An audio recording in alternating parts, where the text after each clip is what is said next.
Plans to cut spending in the public service are going further than National originally proposed, with fears they'll go beyond the backroom. The Labour-aligned Council of Trade Unions is worried what it'll mean for frontline jobs. Did you get that little make sure you're aware, the Labour-aligned? Did you get that little from the side from the... Yeah, that was very good. Push the Norman reports. The capital's main drag is full of those who have lived through government job cuts. Donna's from a family of public servants. Her brother lost his postal job in the 80s. It was destabilising, and it was a job of some prestige, and it was just really sad. Rex Martin, now 85, was a public servant in the days of Rogernomics. And I helped deal with the cuts then when I was in the Foreign Ministry, so I feel for them. Public servants are hard-working, loyal people. Now Wellington's bracing for another cycle of cuts, but they're deeper and wider than National advertised. To help pay for its tax cuts, the party said in August it would slash funding to 24 agencies by 6.5%. Now it's 39 agencies, and about a dozen of them need to find savings of 7.5%. Members are concerned that that's going to mean fewer public services when they need to have it, poorer quality public services when they need them, and that should worry everyone who uses public services. National promised to only target backroom jobs and protect frontline services. But what is a frontline service? Well, we haven't gone through the exercise of defining that for all 39 agencies. Instead, we've... Oh, haven't we now?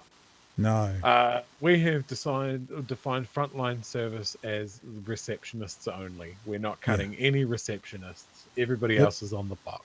The person answering the 111 call, they're definitely not. Only the police officer at the front. But the ones, we can get rid of half the ones answering the 111 calls, I think. Ask chief executives to exercise their judgment in putting forward proposals. Craig Rennie, who's also on Labour's Policy Council, says that lack of definition is a problem. We don't yet know what that means, not only for what people would traditionally think of frontline services, but also for services like biosecurity, for cyber security, for a range of other areas, for search and rescue. Do you accept that there will be effects for frontline services? No, our government's goal is to... So how can you say no when you haven't defined what frontline services are?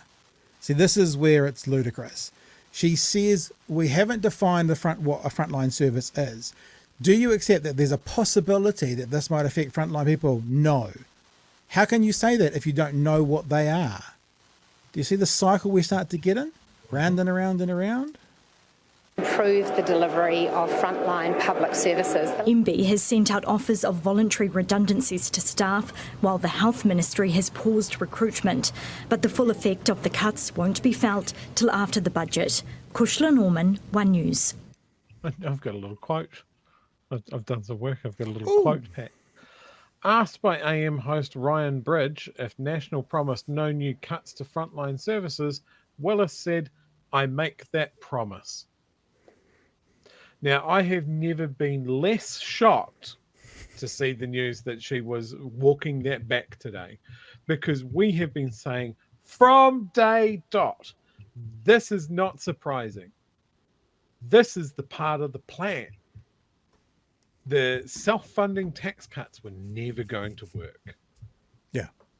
This was always about cutting costs by cutting services, because this is what these people do every time they're at the wheel.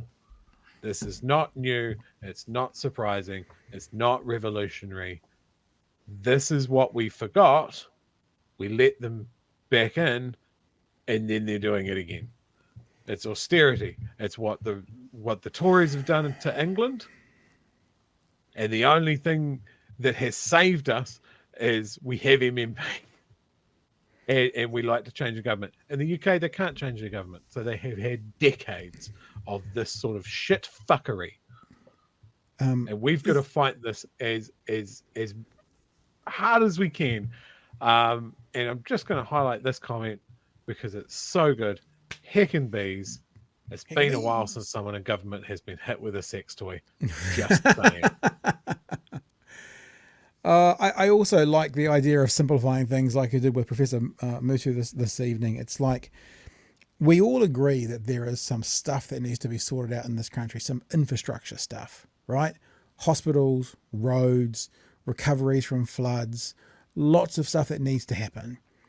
This government has sold the lie that they can run at a zero-sum gain, no surplus, give the money back, and do all those jobs.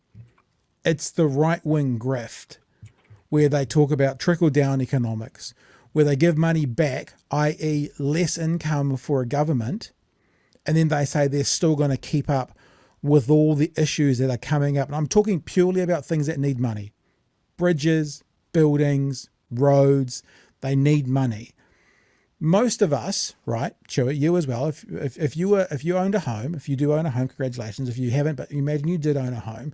If you needed to do some work on that home, there's two ways you can do it. You can save up, i.e. have surplus and pay for the work, or you can borrow against your asset and get the work done. This government isn't going to be able to do what they're promising without borrowing, whilst they're giving their rich mates the tax cuts back, or they're not going to do it, or they're not going to do any of it.